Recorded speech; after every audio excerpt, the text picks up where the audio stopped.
और उसमें भी कहते हैं मुझे ऐसा कहते हैं अगर तेरी पॉजिटिव लाइन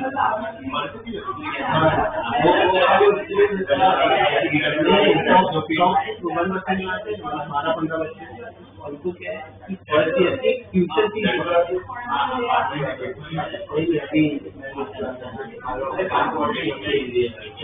ट्यूशन की पर उसको 50,000 की जरूरत है और उसके जो मतलब 1 लाख रुपये दे रही है और वो भी ओनली पर फर्स्ट सेकेंड ईयर से फिर 6 लाख नहीं बोलो नहीं करते 20 लाख तो ले 25 लाख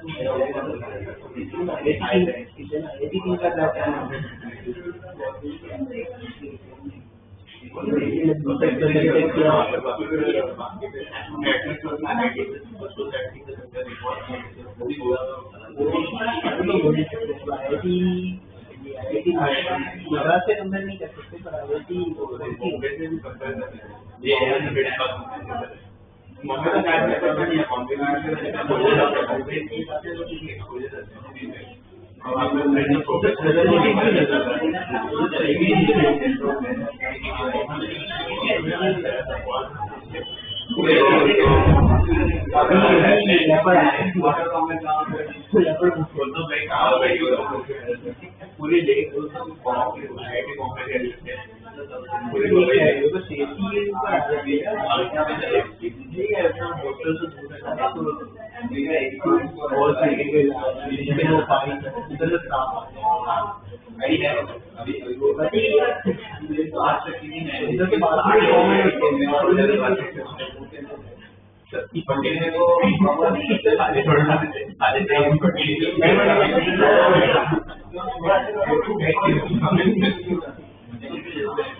पूरे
ये मैग्नेटिक फील्ड स्ट्रक्चर उसमें वो लास्ट कौन सा एम्पियर ब्लॉक वो स्टडी किया था।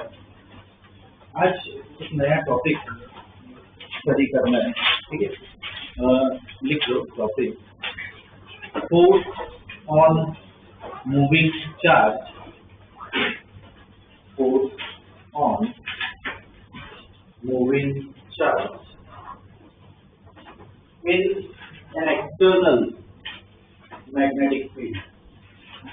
Force of moving charge in an external magnetic field. In an external magnetic field. अब इस चार्ज को इलेक्ट्रिक फील्ड में अगर रखें तो उस पर क्या फोर्स लगता है, वो फोर्स की इक्वेशन क्या होती है, QE, उतना फोर्स लगता है। एक चार्ज अगर मैग्नेटिक फील्ड होता है तो भी उस पर फोर्स लगता है। तो मैग्नेटिक फोर्स स्टडी करना है। मान लो मैग्नेटिक फील्ड को जैसे इस तरफ है, जैसे मैग्नेटिक फील्ड है, यहाँ पे एक चार्ज है, चार्ज Q ले लेते हैं, ठीक है, पॉजिटिव चार्ज। ये पॉजिटिव चार्ज की वेलोसिटी कुछ इस तरफ है, ये एक्सटर्नल मैग्नेटिक फील्ड ये ले लेते हैं, ठीक है। तो इस पे क्या लगेगा, फोर्स लगेगा। तो फोर्स की इक्वेशन आती है F इक्वल टू क्या होता है, Q V क्रॉस B, ये इक्वेशन है फोर्स की। कितना फोर्स लगता है, Q V cross B। Electric field में कितना लगता है, QE। मैग्नेटिक फील्ड में कितना लगता है, Q V क्रॉस B, ठीक है। अब V cross B cross product है, ये दोनों वेक्टर के बीच में एंगल को थीटा ले लेते हैं, तो क्या लिख सकते हैं, V cross B QDP sin theta, ठीक है। ये भी यूज कर सकते हो। कब कौन सा यूज करेंगे, वो एक यूज होता है, I फॉर्म दिया होता, ठीक है, ये वैल्यूज दिए होता, ठीक है। ड्रॉप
ठीक है। अब फोर्स का वेक्टर है तो उसकी डायरेक्शन भी निकालनी है। तो डायरेक्शन क्या है, v cross b, right hand thumb rule use करना है। v क्रॉस b, हमें right hand thumb rule rotation देखना होता है। वापस रिवाइज करवा देता हूँ कैसे देखना है। v इस तरफ है, b इस तरफ है, तो क्या करो, v क्रॉस b मतलब क्या है, v से b रोटेट होना है। तो v इस तरफ है, b यहाँ पे, कैसा रोटेशन होगा v से b की तरफ, कैसा रोटेशन होगा, क्लॉकवाइज। अब राइट हैंड थंब रूल लगाओ, क्लॉकवाइज रोटेशन, थंब कहाँ पे आ रहा है, अंदर, मतलब चार्ज पे कहाँ पे फोर्स रहेगा, अंदर, ठीक है ना। v क्रॉस यूज करना है। अगर नेगेटिव चार्ज हो तो क्या, ऑपोजिट डायरेक्शन लगेगा, ठीक है ना, बाहर की तरफ, मतलब राइट हैंड थंब से पॉजिटिव चार्ज के लिए होता है, चार्ज नेगेटिव हो तो ऑपोजिट डायरेक्शन, ठीक है। वो एक स्टेटमेंट लिखो, direction of air, direction of air is along, direction of air is along v cross b, direction of air is along v cross b, ठीक है, फुल स्टॉप। कंटिन्यू लिखो, apply right hand thumb rule, apply right hand thumb rule, right hand thumb rule, ठीक है। और एक वो भी statement add करो, direction of air will be opposite for negative charge, direction of air will be opposite for negative charge.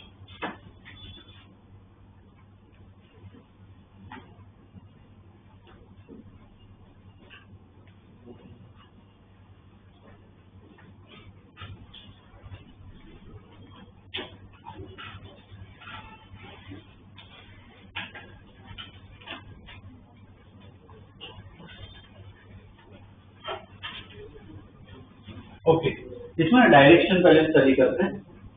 मान लो ये अंदर की तरफ, अंदर की तरफ मैग्नेटिक फील्ड है, ठीक है, दो चार्ज रखे हुए, प्लस की और माइनस की। हमें जानना है कि किस तरफ फोर्स लगेगा, ये पार्टिकल कैसे मूव करेगा। तो इधर एंटर हो रहा है मैग्नेटिक फील्ड में, तो बी इस तरफ है, बी अंदर है, करो बी क्रॉस बी, कहाँ पे आ रहा है, बी ऊपर है, बी अंदर है, सेम रोटेशन देखो, बी ऊपर है, बी अंदर की तरफ है, तो किस तरफ होगा, रोटेशन में कंफ्यूज हो रहा है, तो ये वो कौन सा फिंगर्स वाला राइट हैंड कंट्रोल होता है, ये वाला, ये भी यूज कर सकते हैं, ठीक, ये भी बता देता हूँ तुम्हें, जो कंफर्टेबल लगे हो। ये फिंगर्स क्या होती है, वी और बी होती है, हम क्या होता है एफ, तो बी ऊपर है, बी अंदर है, फिर ऐसा हो, नहीं सॉरी, ऐसा हो, है ना, बी ऊपर है, बी क्या है अंदर, हम कहाँ पे है, लेफ्ट साइड आ रहा है, ठीक, तो फोर्स कहाँ पे लगेगा, ठीक, ऐसे सेट करो तो भी चलेगा, ठीक, बी ऊपर, बी अंदर की तरफ, हम कहाँ पे आ रहा है, लेफ्ट साइड आ रहा है, तो लेफ्ट साइड फोर्स लगेगा, मतलब पार्टिकल कैसे मूव करेगा, ऐसे ही तुरंत लेफ्ट में जाएगा, वेलोसिटी इस तरफ है, फोर्स इस तरफ लग रहा है, क्या होगा, ऐसे थोड़ा कर्व में जाएगा, ऐसे कर्व में जाएगा। मान लो इस पॉइंट पे यहाँ पे, अब बी किस तरफ है, इस तरफ है, ठीक, बी ऐसे इस तरफ है, बी अंदर ही है, अब करो बी क्रॉस बी, सेम ऐसे फिंगर्स यूज करो, बी इस तरफ, बी अंदर, फोर्स कैसे ऐसे लग रहा है, समझना है, बी इस तरफ, बी अंदर है, फोर्स कैसे इस तरफ लग रहा है, ऐसे लग रहा है, तो क्या होगा, ये और मूव होगा, ऐसे कर्व में जाएगा, ठीक, नेगेटिव चार्ज के लिए इससे बोलो कैसा होगा, और पूरी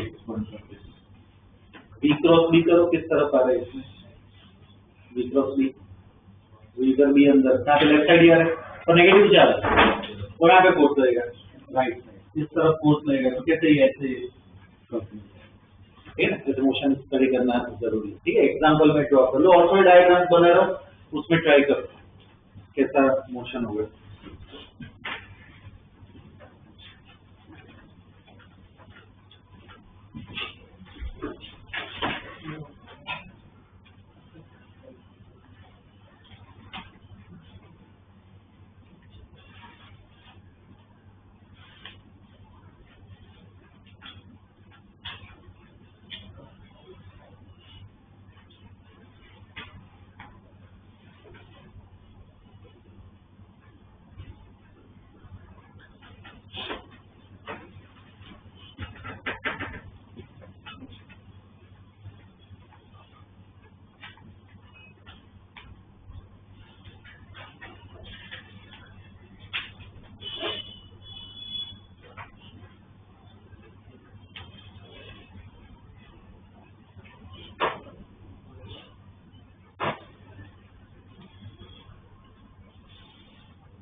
ये दूसरे डायग्राम में ध्यान दो, दूसरे डायग्राम में ये दोनों डायग्राम बता देता हूँ ताकि सॉल्व कर पाओ। डॉट बनने मतलब मैग्नेटिक फील्ड कहाँ पे, बाहर की तरफ, ठीक है। इलेक्ट्रॉन इस तरफ प्रोजेक्ट किया, प्रोटॉन को भी इस तरफ प्रोजेक्ट किया, ठीक है। कर्व बना है, कहाँ पे मूव करेंगे, सेम इधर मैग्नेटिक फील्ड अंदर, ये दो चार्ज प्लस क्यू माइनस, ठीक, ड्रॉ करेंगे।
हो गया क्या, और डिस्कस करते हैं इसमें। तो ये वाली बी इस तरफ है, बी बाहर है, अगर फिंगर्स यूज करने हैं तो बी इस तरफ है, बी बाहर है, कैसा होगा इसमें, बी बाहर है, कैसा होगा, ऐसा कुछ ऐसा होगा, बी इस तरफ है, बी बाहर है, हम कहाँ पे आ रहे हैं, ऊपर की तरफ, समझ आ रहा है क्या, बी इस तरफ, बी बाहर, तो हम कहाँ पे आ रहे हैं, मेरे ऊपर आ रहा है, मतलब फोर्स कहाँ पे लगेगा, ऊपर, पर इलेक्ट्रॉन है, नेगेटिव जाए तो कहाँ पे फोर्स लगेगा, नीचे, तो कैसे मूव करेगा, ऐसे ये कर्व में मूव करेगा, ठीक है। और इसमें देखिए प्रोटॉन की बात करें तो सेम, इधर बी इस तरफ, बी यहाँ पे, बी ऊपर ही, सॉरी फोर्स ऊपर ही लग रहा है, और पॉजिटिव चार्ज है तो कहाँ पे ऊपर ही फोर्स लगेगा, कैसे, ऐसे कर्व में, ठीक है, ऐसा ही देखिए।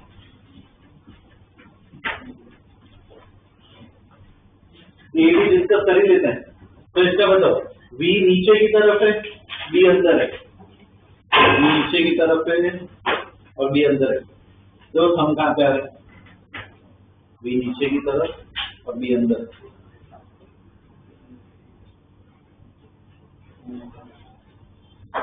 कहाँ पे आ रहे हैं, B अंदर है, V नीचे है, तो देखो ऐसा हुआ, ऐसा हुआ, B नीचे की तरफ, B अंदर की तरफ, हम कहाँ पे आ रहे हैं, लेफ्ट साइड, तो इस पे कहाँ पे फोर्स करेंगे, लेफ्ट साइड, तो कैसे जाएगा ये, ऐसे कर्व में, इसमें देखो, इसमें कैसा होगा, V क्रॉस V, B इस तरफ है, B अंदर की तरफ।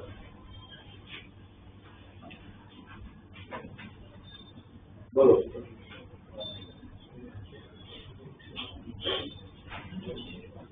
क्या कर रहे हैं? नीचे लग रहा है।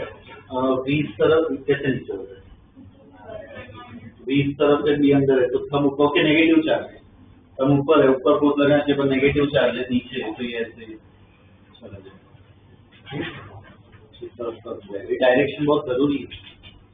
इस चैप्टर में डायरेक्शन बहुत जरूरी, बहुत इम्पोर्टेंट। ओके, ये डायरेक्शन वाला पार्ट हमने देख लिया। अब इसमें एक लास्ट स्टेटमेंट लिखना है, बाद में इसके प्रॉब्लम्स करते हैं। लिखो, magnetic force on the charge will be zero. Magnetic force on the charge will be zero. Magnetic force on the charge will be zero when magnetic force on the charge will be zero when तीन case आते हैं। पहला लिखो, देखो एक पहला बताता हूँ। जैसे इक्वेशन है अपने पास, F इक्वल टू क्या है, QVB sin थीटा। अगर चार्ज जो है पार्टिकल जो न्यूट्रल है, मतलब चार्ज क्या हो गया, मतलब मान लो न्यूट्रॉन है, तो क्या हो गया चार्ज जीरो, तो फोर्स भी क्या हो जाएगा, मतलब अगर न्यूट्रल पार्टिकल हो तो कोई फोर्स नहीं लगेगा। ठीक है, तो पहला क्या होगा, charge is particle is neutral. Particle is neutral, ठीक है, ब्रैकेट में तो Q equal to zero. Particle is neutral, ठीक है, Q इक्वल टू जीरो।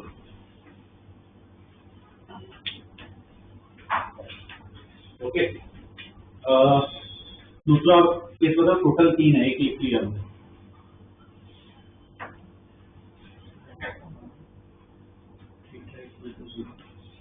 क्या होगा, थीटा इक्वल टू, अगर जीरो ले, थीटा जीरो है, इसका मतलब क्या होगा, V और V क्या है, थीटा जीरो है, थीटा V और V के बीच का एंगल है।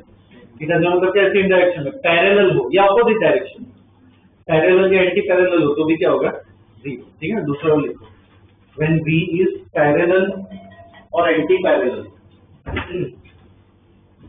when V is parallel or anti-parallel to B, V is parallel or anti-parallel to B, ये दूसरा ऑप्शन हो सकता है। ठीक है, तीसरा क्या हो सकता है, अगर चार्ज रेस्ट पे हो तो V क्या हो जाएगा, जीरो, पार्टिकल पे कोई फोर्स नहीं लगेगा, चार्ज मूव भी करना चाहिए तो एक फोर्स लगता है। ठीक है, तो तीसरा होगा, particle is at rest, particle is at rest, particle is at rest। ठीक है,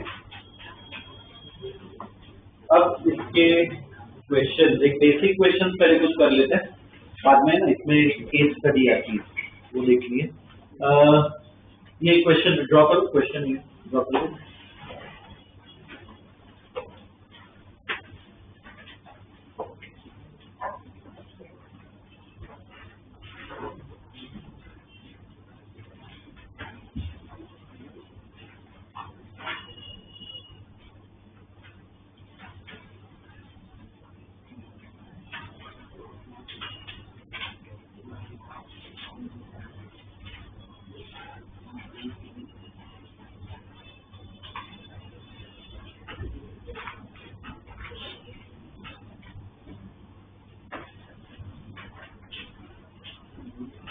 देखिए,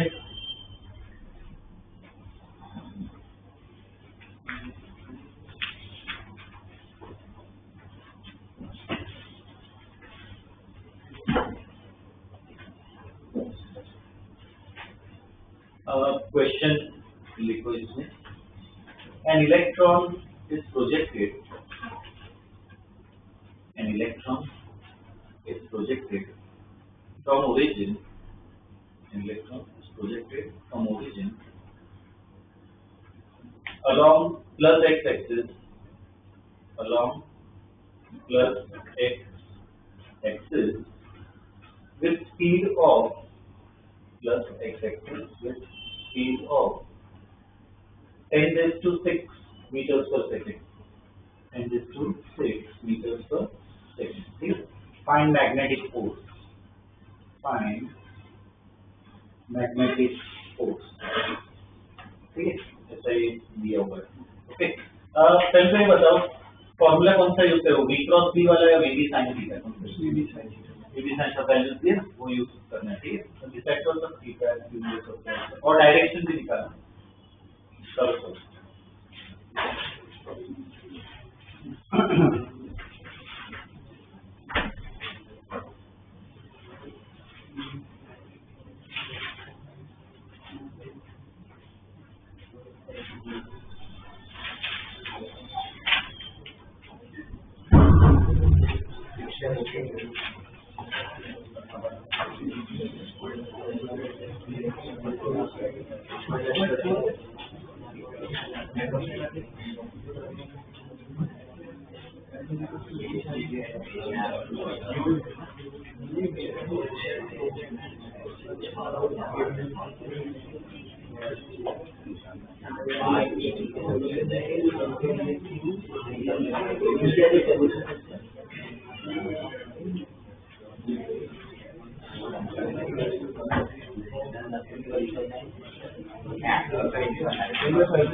हो गया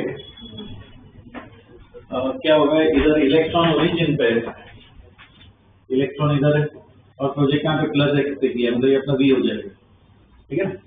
तो F equal to QBE sin theta. Q कितना होगा, चार्ज कितना होगा इसका 1.6. इधर माइनस मत डालना, वो आई कैप जे कैप में डालना. ठीक, इसमें इसमें हमें से वैल्यू से मतलब. B कितना है 10⁶, ये कितना दिया 5 टेस्ला, ये थीटा बोल, थीटा कितना होगा, V और B के बीच का एंगल, तो ये वाला अपना थीटा होगा. ठीक है? कितना होगा 37. ठीक है? क्या करना है, कितना आ रहा है कैलकुलेट में, कितना है 4.8 into 10⁻⁻13 न्यूटन. ठीक है ना? कितना फोर्स लगेगा, डायरेक्शन मुझे बताओ. करो V क्रॉस B.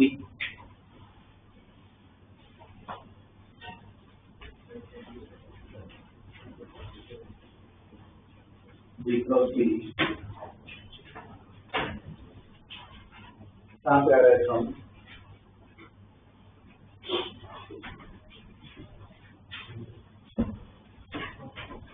इसमें V और B इस तरह से देखा, ऐसा कुछ है, जरूर नहीं है परपेंडिकुलर एंगल पे चलता है.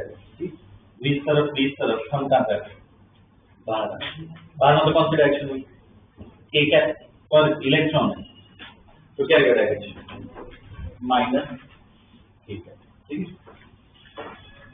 ये direction.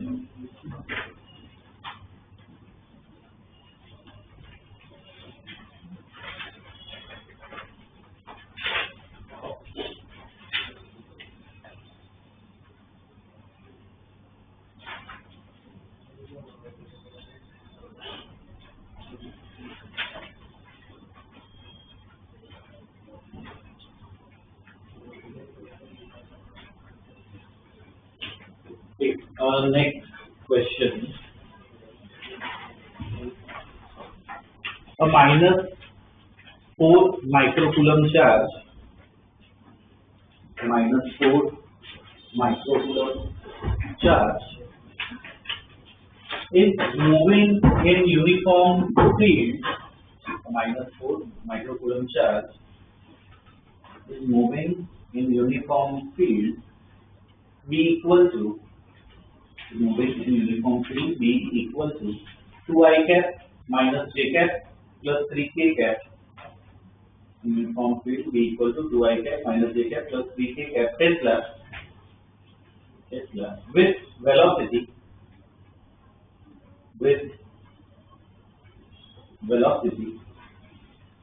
V equal to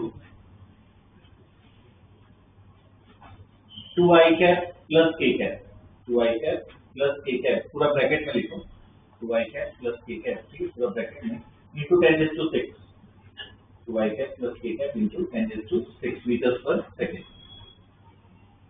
2I cap plus K cap into 10⁶ meters per second. ये find magnetic force, find magnetic force.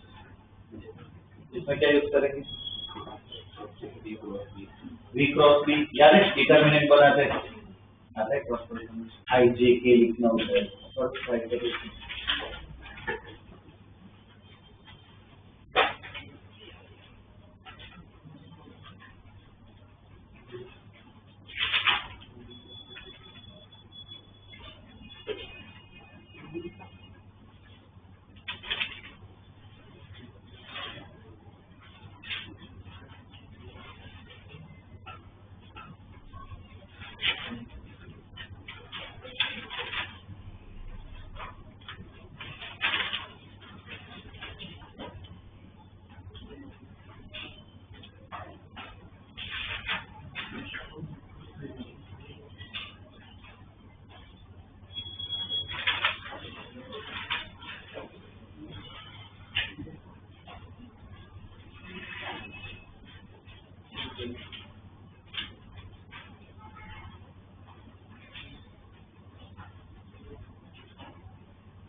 क्या सॉल्व?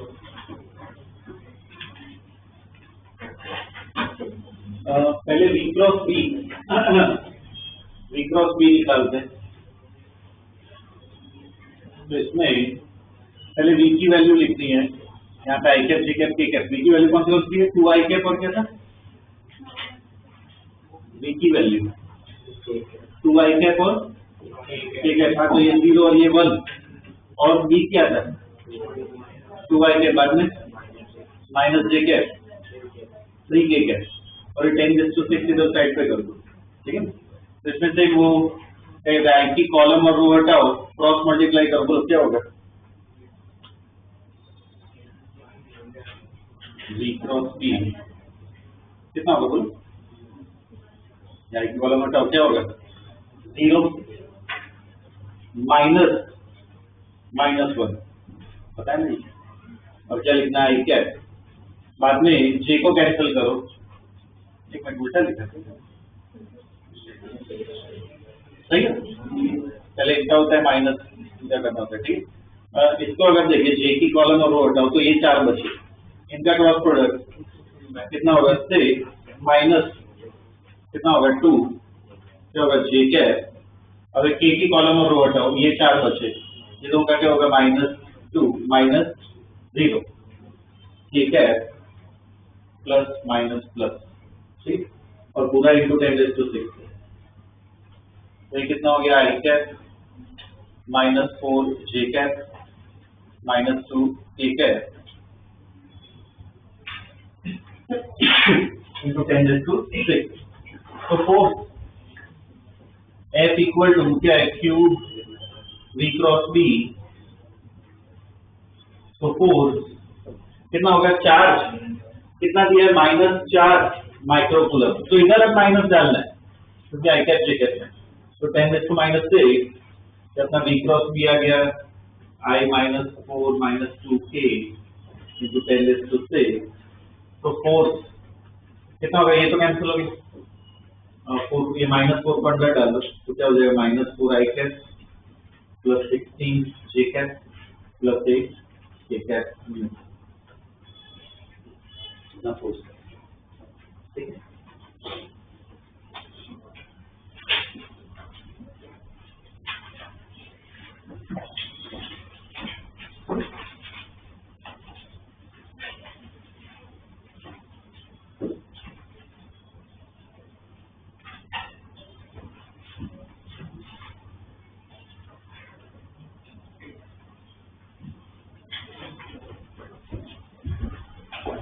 ये बेसिक क्वेश्चन देखिए। अब इसमें ना 2 केस आते हैं, वो 2 केस में ना मोशन स्टडी करना है, डिटेल में आता है, ठीक है। बोर्ड में भी पूछ सकते हैं। तो आज एक केस स्टडी करेंगे, दूसरे क्लास में दूसरा केस है, क्योंकि इसमें अलग अलग बहुत सारे टाइप के प्रॉब्लम बन सकते हैं, ठीक है। केस 1 लिखो। Case 1, velocity is perpendicular to the field. Velocity is perpendicular. Velocity is perpendicular to the field. Okay. Velocity is perpendicular to the field. तो उस केस में मतलब थीटा कितना हो गया? 90 डिग्री। तो F इक्वल टू क्या होता है? QVB sin theta. मतलब F कितना हो जाएगा? QVB हो जाएगा, है ना, sin थीटा 1 हो जाएगा। इसमें ना मेन मोशन स्टडी करना है, ठीक है। मोशन पे ध्यान देना है इसमें।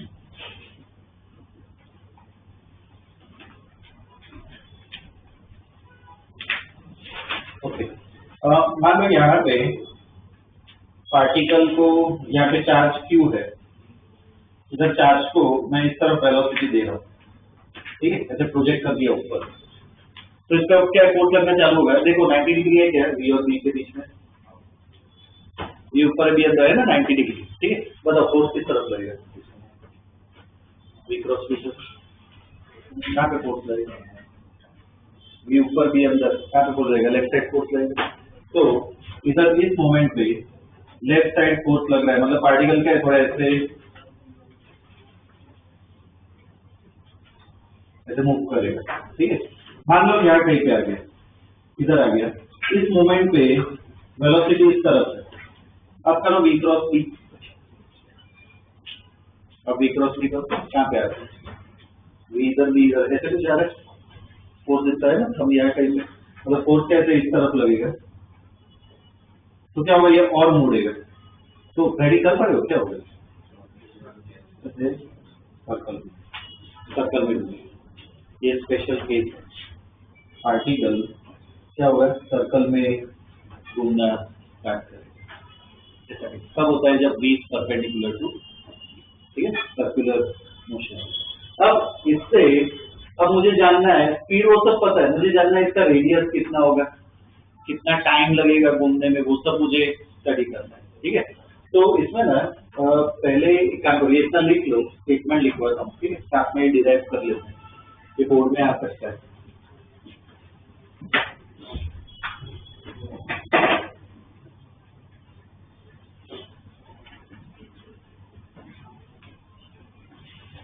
पहले सर्कल बना देना, उसके बाद ये एस बी वो सब बनाओ, तो ढंग से डायग्राम बनेगा।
चलिए ड्रॉ स्टेटमेंट लिखो इसमें, in this case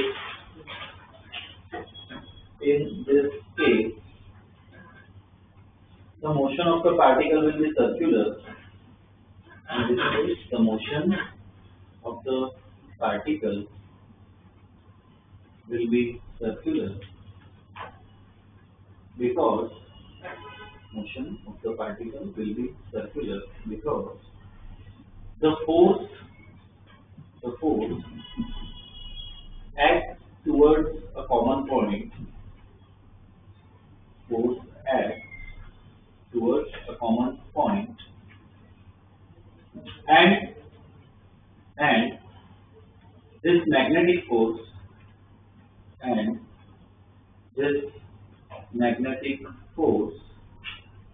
provides centripetal force, and this magnetic force provides centripetal force. याद हो तो सर्कुलर मोशन में कौन सा सेंट्रीपिटल फोर्स लगता है, तो पार्टिकल ऐसे सर्कल में घूम रहा है, ठीक है। यहाँ पे इस मोमेंट से स्टडी करते हैं, वेलोसिटी इस तरफ है, मैग्नेटिक फील्ड अंदर की तरफ है, ठीक है, तो फोर्स यहाँ पे अंदर की तरफ लगेगा, और उसी तरफ क्या होगा, सेंट्रीपिटल एक्सेलरेशन। सर्कुलर मोशन में क्या लगता है, सेंट्रीपिटल एक्सेलरेशन। तो एफ सी सेंट्रीपिटल फोर्स क्या होता है, मैग्नेटिक फोर्स। सेंट्रीपिटल फोर्स का फॉर्मूला है mv square by r equal to magnetic force का अपना क्या होगा, qev, तो ऐसे लिखो r आ गया, क्या आ जाएगा, r mv by q, box बना तो अपना रेडियस का फॉर्मूला है r equal to mv by q।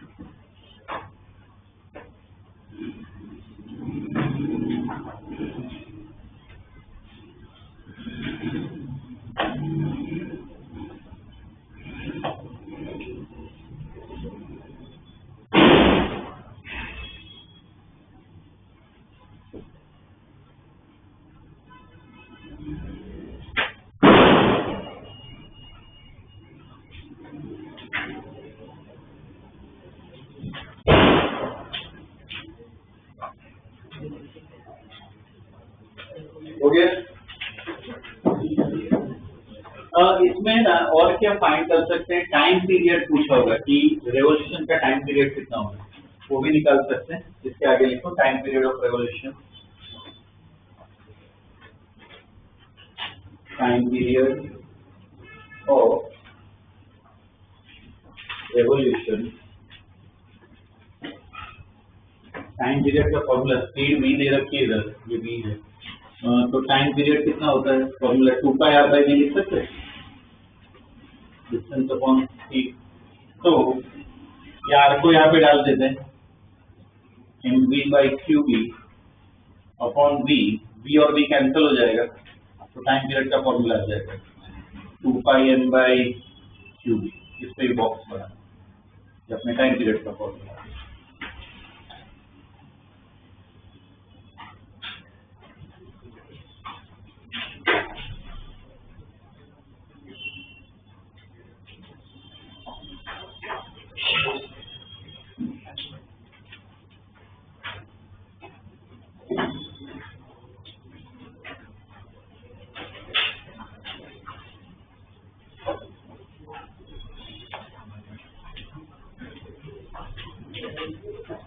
Okay, इसमें कंसेप्चुअल क्वेश्चन पूछा, अगर मान लो एक चार्ज है वो छोटे सर्कल में मूव कर रहा है, तो मैग्नेटिक फील्ड भी है, ठीक है, उसके बाद वो उसकी स्पीड बढ़ा देते हैं तो बड़े सर्कल में मूव कर रहा है, ठीक है, किसमें ज्यादा टाइम लगेगा, मतलब टाइम पीरियड किससे ज्यादा, पहले वो छोटे सर्कल में मूव कर रहे हैं, उसके बाद वो बड़े सर्कल में मूव कर रहे हैं, किसमें टाइम पीरियड ज्यादा होगा, क्यों सेम होगा, के फॉर्मूला में क्या आर है ही नहीं, है ना, इस पे डिपेंड करता है मास, चार्ज और मैग्नेटिक फील्ड, ठीक है ना। तो रेडियस जितना ही बड़ा हो तो वो ऐसा नहीं होगा कि ऐसे धीरे जाएगा, वो बड़ा रेडियस करना तो और फास्ट होगा, ठीक है। तो टाइम पीरियड क्या रहेगा, सेम, ठीक है। तो एक स्टेटमेंट लिख लो कि time period is independent of the radius, time period is independent of the radius.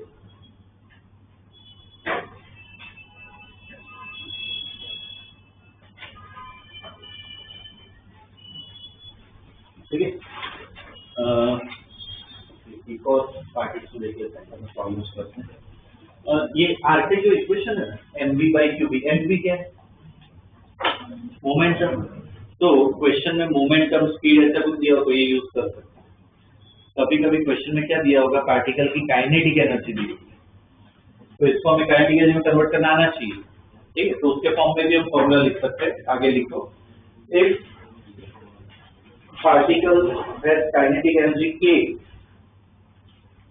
This particle has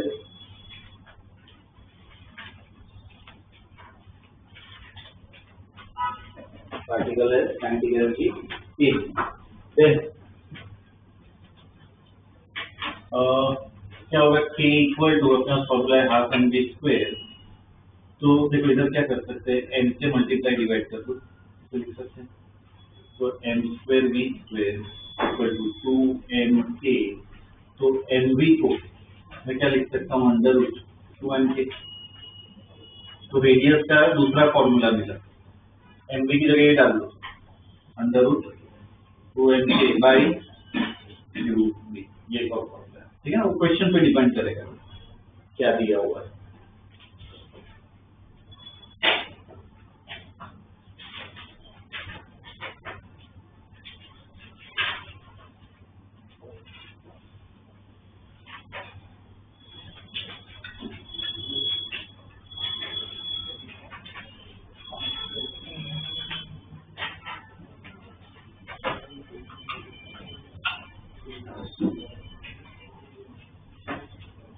लिख ले, ठीक है।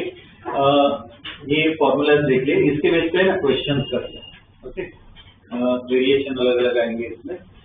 लिखो question, okay. Ratio of mass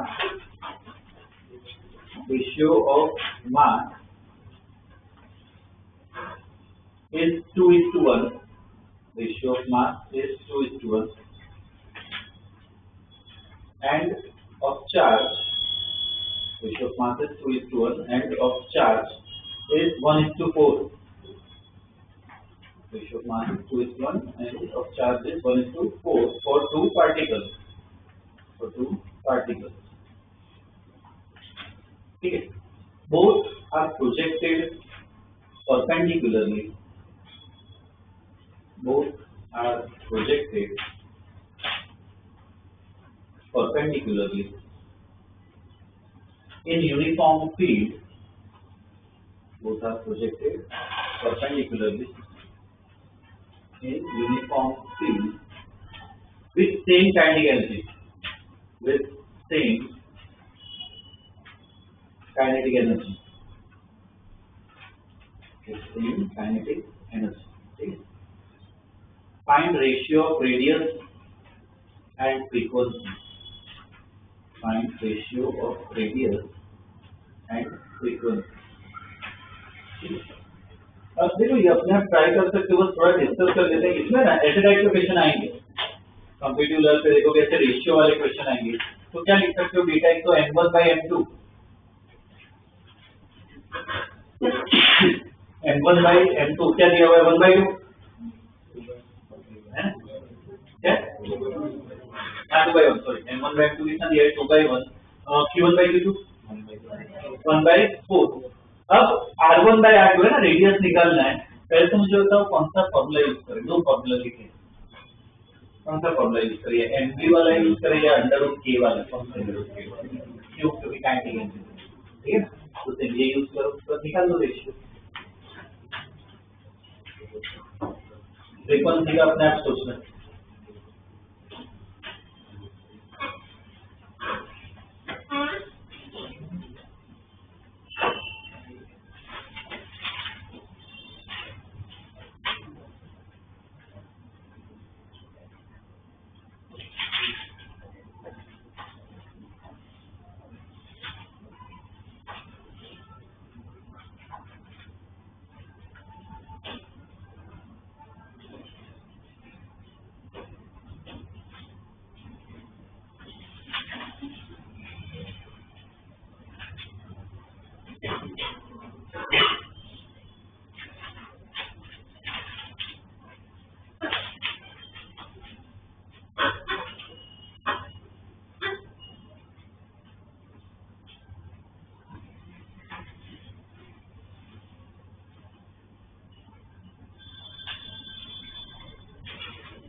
radius का रेशियो है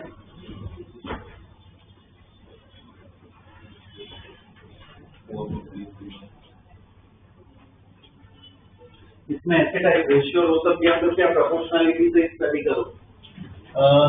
r equal to √2nk upon qb. अब अपने क्वेश्चन में क्या क्या कांस्टेंट है क्या सेम है दोनों के लिए. k सेम है और b सेम है. q तो कांस्टेंट है तो r इज प्रोपोर्शनल टू क्या लिख सकते हैं √h/q. ठीक है हमेशा प्रोपोर्शनलिटी से स्टडी करो. तो r1 r2 इक्वल टू क्या लिख सकते हैं m1 by m2 into Q2 by Q1 है ना, ये लिख सकते हैं। मास का रेशियो कितना है? 2:1 चार्ज का। Q1 by Q2 1:4 है, तो Q2 by Q1 क्या हो जाएगा? 4:1। तो क्या गया रेशियो? 4:2:1। ये रेडियस का रेशियो आ गया, ठीक है ना। टाइम पीरियड को अगर देखें तो T इक्वल टू क्या है? 2πm by QB।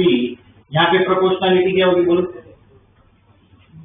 2π कांस्टेंट है, B सेम है, m by Q, तो T1 by T2 equal to m1 by m2 into Q2 by Q1। तो ये कितना है? 2:1। ये कितना हो गया? 4/1। कितना आ गया ये? 8:1। ठीक है, ये टाइप क्या? अच्छा सॉरी, फ्रीक्वेंसी है, तो T1 by T2। फ्रीक्वेंसी क्या होता है? Inversely proportional to time period. तो F1 by F2 इक्वल क्या हो जाएगा? T2 by T1। तो क्या गया रेशियो? 1:, ठीक है, 1:, ये आएगा।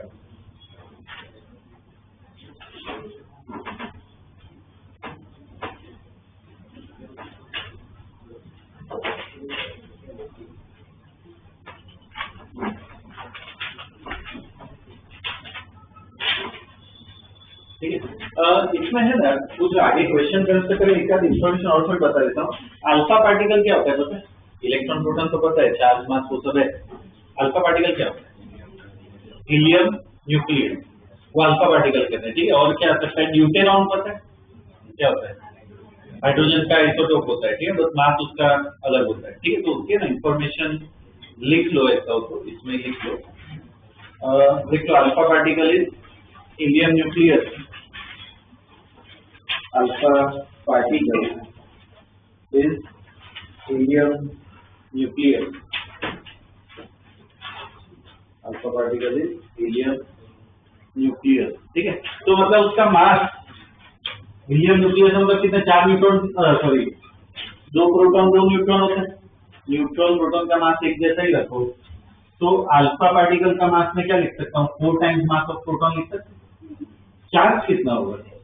Charge of alpha particle, helium nucleus है, 2 प्रोटॉन है ना, 2 प्रोटॉन जितना चार्ज हो, मतलब +2 ही लिख सकते हैं। प्रोटॉन का चार्ज कितना? +E से होता है, कितना हो जाएगा? +2 लिख दो। ये अल्फा पार्टिकल का होता है।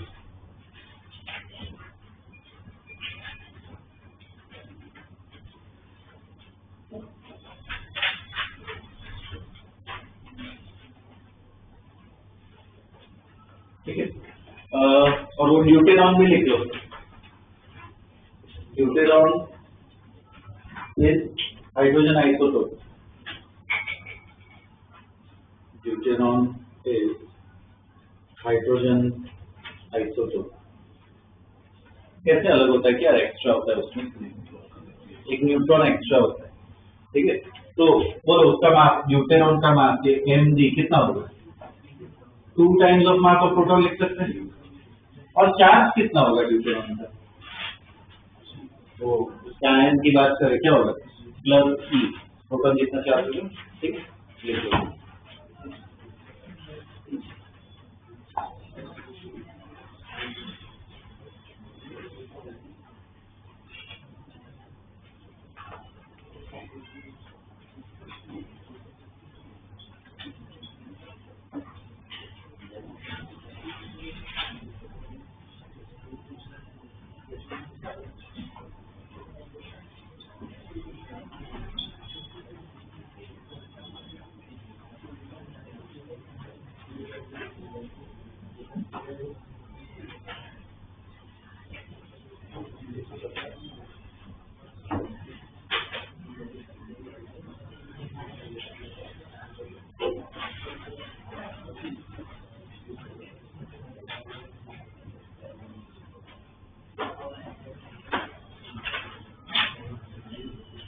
ओके। इसके बेस पे आप कुछ और थोड़ी क्वेश्चन इसमें कर लेते हैं, ठीक है ना, ऐसे एक्स्ट्रा इन्फॉर्मेशन दी होगी। नेक्स्ट क्वेश्चन ड्रॉ करो डायग्राम, एक रेडियोएक्टिव बॉक्स पे इधर मैग्नेटिक फील्ड है, ऐसे सब कर्व्स बनाए 1 2 3 4 करो एक ड्रॉ।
हो गया क्या? कर लिया ड्रॉ? ओके, इसमें लिखो identify which particle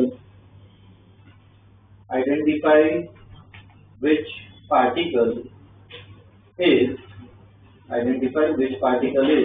alpha comma proton, identify which particle is alpha comma proton comma neutron and electron, alpha comma proton comma neutron and electron, ठीक है। 4 की ऐसी ट्रेजेक्टरी दी है, आइडेंटिफाई करना है कौन सा पार्टिकल कहाँ पे जा रहा है, ठीक है, 1 2 3 4 में, ओके। और एक्स्ट्रा इंफॉर्मेशन इसमें दी है, देखो all are projected from box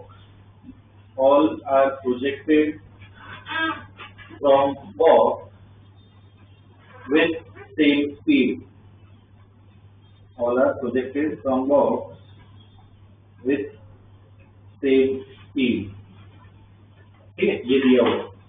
सोचो इसमें करो क्या, ऐसा क्वेश्चन नहीं है।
हो गया क्या?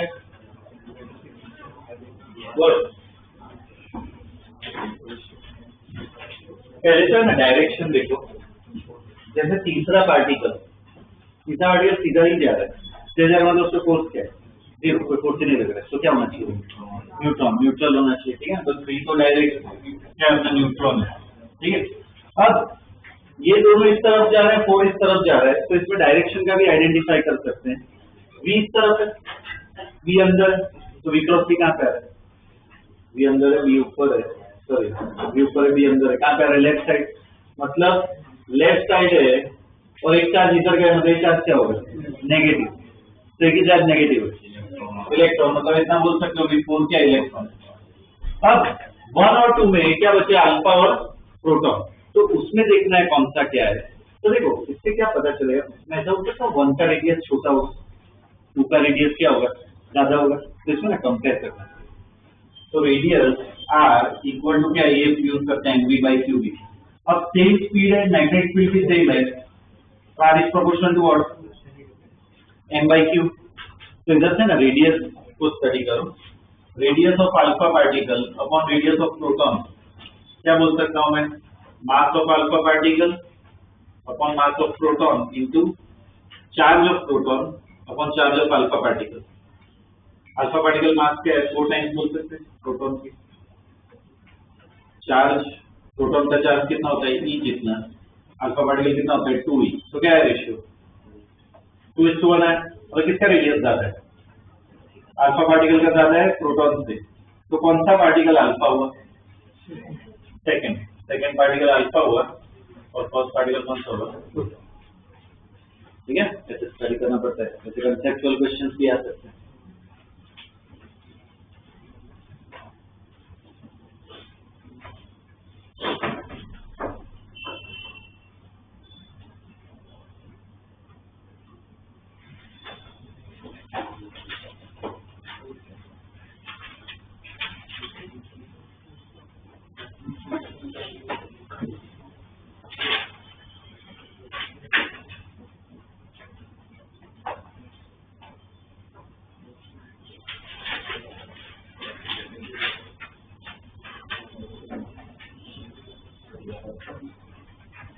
चलो क्लियर, ठीक है, ऐसे अलग अलग बहुत वेरिएशन आ सकते हैं।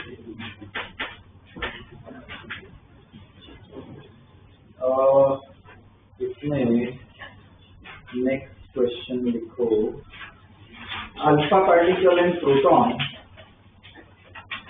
Alpha particle and proton are projected in uniform field, are projected in uniform field perpendicularly, are projected in uniform field perpendicularly through same potential difference, through same potential difference, through same potential difference, same potential difference, ठीक है, ये दिया हुआ है।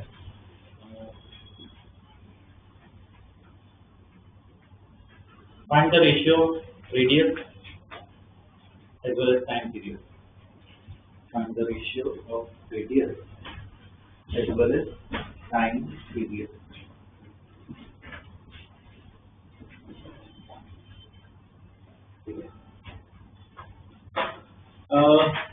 इसमें देखो ये वाला जो क्वेश्चन है, इसमें पोटेंशियल डिफरेंस सेम है। पोटेंशियल डिफरेंस तो कभी भी कोई चार्ज को पोटेंशियल डिफरेंस देते तो उनको क्या मिलती है, काइनेटिक एनर्जी मिलती है।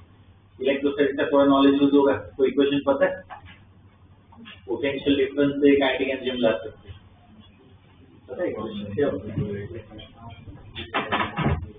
देखो डेल्टा यू इक्वल टू क्या होता है डेल्टा के, जो पोटेंशियल एनर्जी है वो किसमें काइनेटिक एनर्जी में कन्वर्ट होती है। इधर पोटेंशियल कहाँ सीधे पोटेंशियल से आती है, U delta V equal to क्या है डेल्टा के। तो अपने प्रॉब्लम में पोटेंशियल डिफरेंस क्या है, वी दिया होगा, मान लो वी नॉट है पोटेंशियल डिफरेंस कैपिटल वी, और वही किसमें कन्वर्ट होगा काइनेटिक एनर्जी, ये वाला इक्वेशन होगा। बाकी बाद में अपने आप करेंगे, रेडियस टाइम पीरियड वो सब भी है, ठीक है। तो ये सब जैसा नॉलेज पता होना चाहिए, ये सब ध्यान देना है।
हो गया क्या?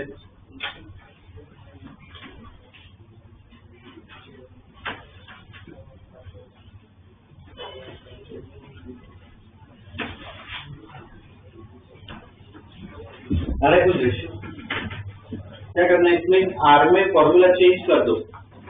आर इक्वल टू क्या होता है, अंडर रूट क्या था 2m था, k की जगह क्या ये डाल दो QB0 अपॉन क्या था QB। तो चलो अपने प्रॉब्लम में प्रोपोर्शनलिटी बताओ।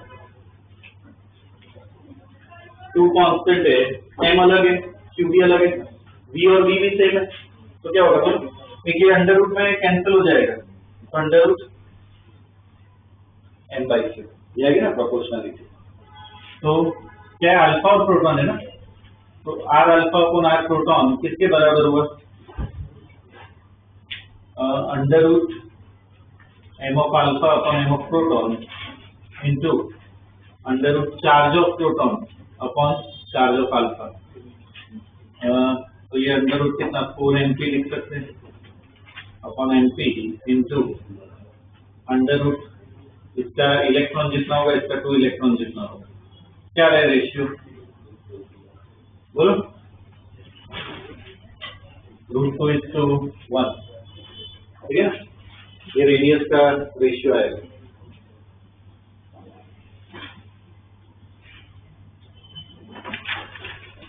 टाइम पीरियड का चाहिए t इक्वल टू 2πm/qb। तो इधर देखो पोटेंशियल ऐसा कुछ है ही नहीं, सिर्फ b है, तो t is proportional to m/q। तो यहाँ पे t alpha upon t proton equal to m alpha, तो m of proton into charge of proton upon charge of alpha. तो कितना हो गया 4mp अपॉन mp इनटू इसका इलेक्ट्रॉन इसका 2, क्या रेशियो इधर 2:1, ठीक है ना, ये टाइम पीरियड का रेशियो है।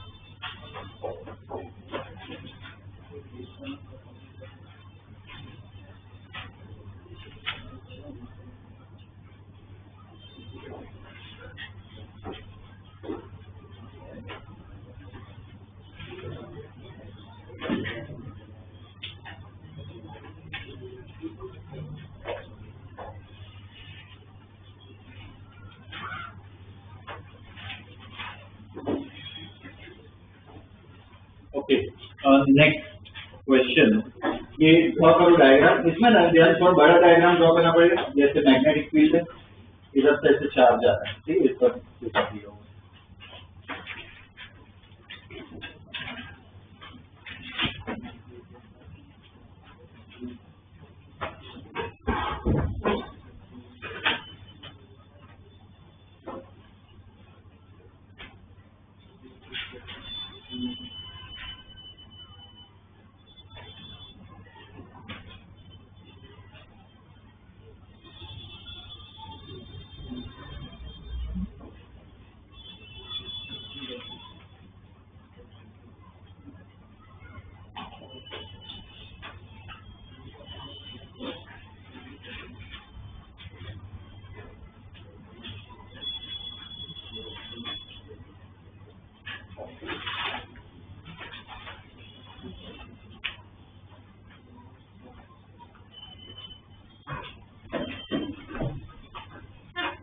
चलिए ड्रॉ, क्वेश्चन इसमें लिखो। The magnetic field is what,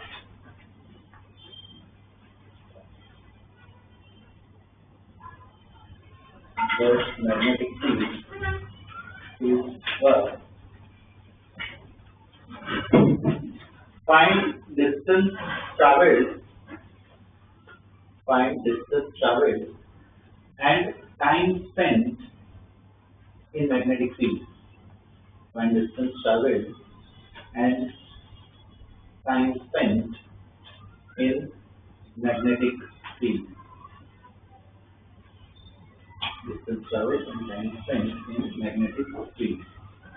ठीक है, इसमें पहले मुझे बताओ बी और बी के बीच में कितना एंगल है?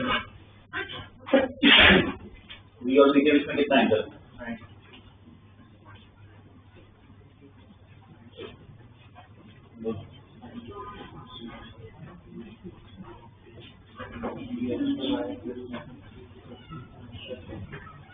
कितना एंगल है? कितना होगा? 90 होगा क्या? 60 नहीं होगा? बी कहाँ पे? अंदर की तरफ है, बी तरफ भी अंदर, कितना होगा? 90 होगा, ठीक है। ये 60 डिग्री हो तो इस लाइन के साथ, बी तो अंदर है, बी अंदर है, बी ऐसा है, कितना होगा? 90 डिग्री तो बनेगा, ठीक है, 90 डिग्री होगा। मतलब क्या होगा? इसका मोशन कैसा होगा? सर्कुलर ही होगा।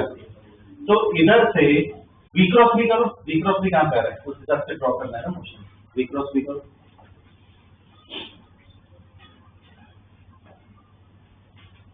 किस तरफ से? बी यहाँ पे, बी अंदर है, करो बी क्रॉस बी, इस तरफ बी अंदर, कहाँ पे हम ऐसे कुछ आ रहा है ना, तो इस तरफ फोर्स लगेगा। इसका मतलब क्या है कि पार्टिकल ऐसे सर्कल में घूमेगा, ठीक, पूरा सर्कल बना पाएंगे, तो सर्कल में घूम रहा है, अब यहाँ पे आ रहा है, बोलो क्या होगा? क्या होगा? इधर बाहर निकला, इधर कोई मैग्नेटिक फील्ड नहीं है, मैग्नेटिक फील्ड इधर, क्या होगा? इधर सर्कल में कंटिन्यू नहीं कर पाएगा, क्या होगा? टेंजेंशियली बाहर निकल जाएगा, ऐसे इधर से बाहर, ठीक है। अब देखो इसमें क्या करना है, सिमेट्री का नॉलेज यूज करना है। जैसे पार्टिकल एंटर होता है ना, वैसे क्या होता है? एक्सिट होता है। मतलब ये एंगल कितना होगा? 60 होगा। तो इसमें देखो ये आर्क बना, मतलब ये आर्क बना, तो यहाँ कहीं से सेंटर होगा इस आर्क का, ठीक है। मुझे ना ये एंगल निकाल के दो पूरा, ये एंगल ये ड्रॉ करो, स्टेटमेंट भी लिखो ना।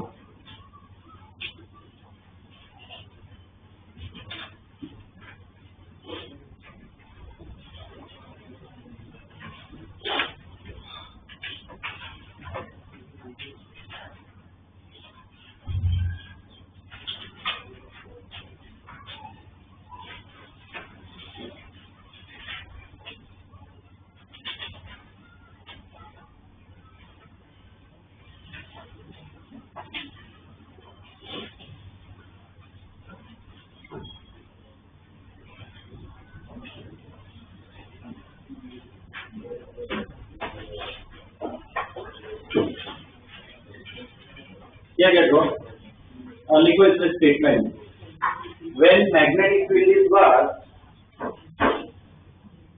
When magnetic field is what? The particle enters and exits the field. The particle enters and exits the field symmetrically. Particle enters and exits the field symmetrically. Enters and exits the field symmetrically. ठीक है? ये angle निकाल तो full angle क्या है? देखो ये 60 है, ये एंगल कितना होगा? 90. ये टेंजेंट होता है, रेडियस होता है ना, ये रेडियस को 4 ले लो, ये रेडियस होगा इस आर्क का, 90 ये कितना होगा? 30. ये भी कितना होगा? 30. ये ट्राइंगल है, ये कितना है? 120. 120 डिग्री घूमेगा ये पार्टिकल. ठीक है? तो डिस्टेंस पूछा है, तो डिस्टेंस क्या होगा? लेंथ होगा, आर्क का लेंथ है. तो ये एंगल जो घूमा है डेल्टा थीटा, उसको ले लेते हैं. कितना है? 120 डिग्री. तो उसको पहले तो रेडियन में कन्वर्ट करना पड़ेगा. 120 डिग्री इंटू पाई बाई 180 कितना हो गया? 2 पाई बाई 3 रेडियन. ठीक है ना? कितना एंगल घुमा है?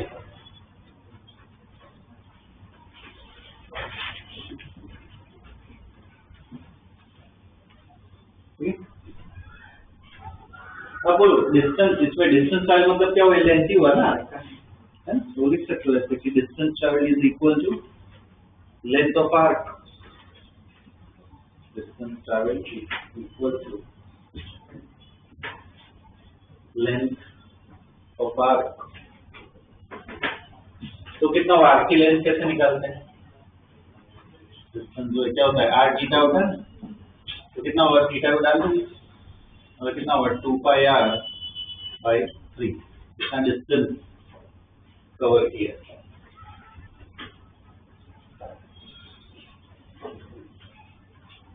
ठीक है?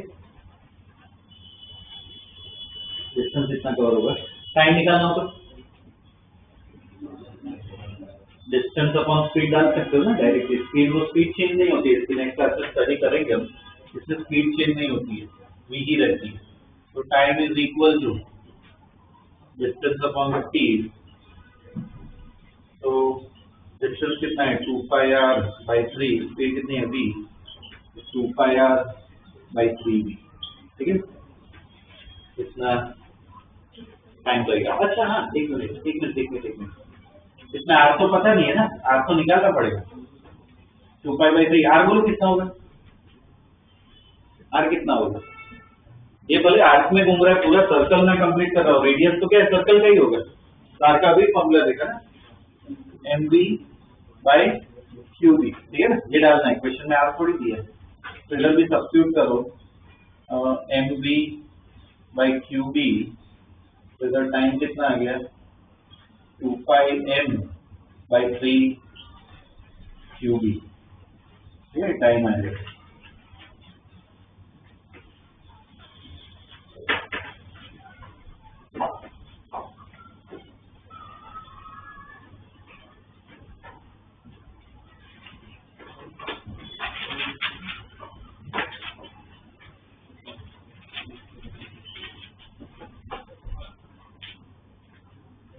ठीक है? ये एक पार्ट हो गया. ठीक है? ये केस वाले क्या बोर्ड में भी आ सकता है. कंप्यूटर में अभी थोड़ा एक्सटेंशन आता है, वो भी देखेंगे. ठीक है ना? इसमें मुझे और 4 एक लेक्चर चाहिए, चैप्टर हो जाएगा 12 चैप्टर में. ठीक है? ये वो अपने मॉड्यूल में कोई डाउट हो तो पूछ लो, डिस्कस कर लेते हैं. करंट वाले, करंट में ये है क्या? मैग्नेटिक इफेक्ट है क्या? करंट होगा ना मैग्नेटिक इफेक्ट. ठीक है? तो नेक्स्ट क्लास में टिक करवा दूंगा मैग्नेटिक इफेक्ट के. तो अभी तो टेस्ट पे ध्यान देना है. डाउट तो पूछ लो, वरना जा सकते हो. ये सब निकल रहे हैं मतलब 2 ही होगा ऑप्शन, या तो सब आ गया होगा या तो क्यों नहीं होगा. है ना? जाएगा मैसेज यही एग्जैक्ट वर्ड, या तो आपके बच्चे क्लियर है या सब आता है.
मैसेज करें 5 सेकंड बताए डाउट कर रहे तो कोई चेंज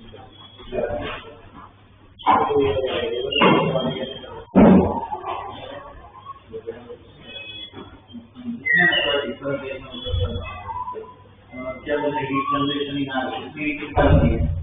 तो इसमें कभी टाइम आपको तो क्या हो जाएगा आई इक्वल क्या हो जाएगा एप्सिलॉन अपॉन ये पैरेलल में सीरीज में आर इक्वल कितना होगा small r capital R plus r मान लो इधर से करंट तो साइड में इधर साइड टू जाए तो अब नहीं तो इधर वोल्टेज है ना वी वोल्टेज तो वोल्टेज वी तो ये वी निकाल सकते हैं ओम्स लॉ लगाओ तो वी इक्वल क्या होता है करंट वी करंट आएगा इनटू आर इसका रेजिस्टेंस ना होगा small r capital R plus r तो आ जाएगी दूसरी इक्वेशन अब पावर क्या होता है वी स्क्वायर बाय आर तो P जो है वो क्या फंक्शन ऑफ आर बनेगा समझा है और मैक्सिमम वो तो निकालना पड़ेगा क्या फंक्शन ऑफ आर आएगा मैक्सिमम हां तो आर का आएगा पूरा ये मेरा आर और तो आएगा बोल सकते हैं कि फंक्शन ऑफ आर तो कोई भी फंक्शन का मैक्सिमम मिनिमम निकालना उसको जितना से 0 करो आ जाएगा और ये आर का फॉर्मूला निकालना वो देना है ये वो लॉ लगाना पड़ता है बायोसेवल इधर से एलिमेंट देना होता है इधर से थीटा एंगल से हम इधर लॉ लगाते हैं कि वो बाद क्या करना होता है इंटीग्रेशन बोर्ड में नहीं आएगा जो बोर्ड में आएगा वो मैं करवा बोर्ड में नहीं आएगा वो डायरेक्ट फॉर्मूला लिखूंगा जानना हो ट्राई कर सकते हो ना हो मुझे व्हाट्सएप पर मैं भेज देता हूँ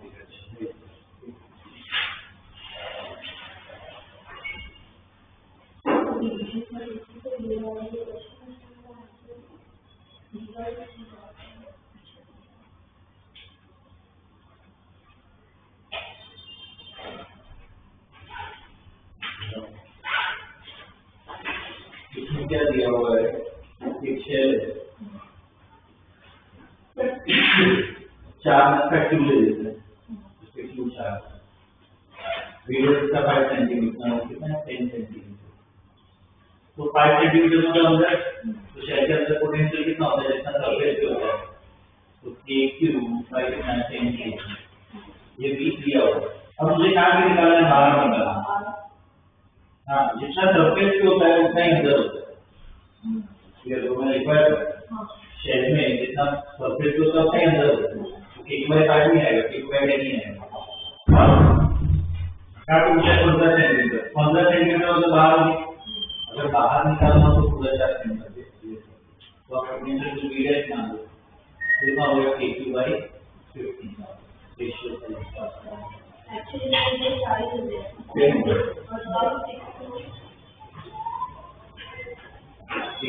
ना पूरा एक्सटेंशन हो गया एक रेंज की एक्सेस लेंगे उसकी एक्सेस हो तो एक्सेस पे ना कि इलेक्ट्रिक फील्ड का फॉर्मूला पता है वो फॉर्मूला ये इलेक्ट्रिक फील्ड का फॉर्मूला है q अपॉन क्या है q r² + x² / P is a function of what x? तो मैक्सिमम मिनिमम निकालना पड़ेगा, डिफरेंशिएशन करके क्या करो 0, तो x की वैल्यू आ जाएगी, तो x को काट डालो, तो मैक्सिमम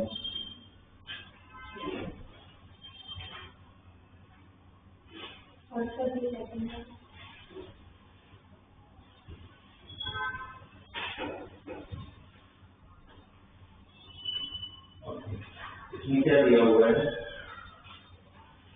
यहाँ पे एक चार्ज फिक्स है, कौन सा ये 1 मिलीकूलम, ये चार्ज फिक्स है, और जो दूसरा चार्ज है वो यहाँ पे 2 माइक्रोकूलम, अभी रेस्ट पे है, और ये डिस्टेंस कितना दिया है 1 मीटर। अब इससे क्या इस तरफ फोर्स लगेगा, ये तो फिक्स है, फोर्स लगाएगा फिर दूर जाएगा, तो क्या हो जाएगा 10 मीटर जब होगा तो इसकी स्पीड निकालना, ऐसे कोई केस है कि अब के नीचे हम y plus k है equal to plus k, या u का ये को, तो यहाँ पे पोटेंशियल एनर्जी कितनी होगी, k q1 q2 by r, r कितना डालोगे 1, ये क्या होगा 0,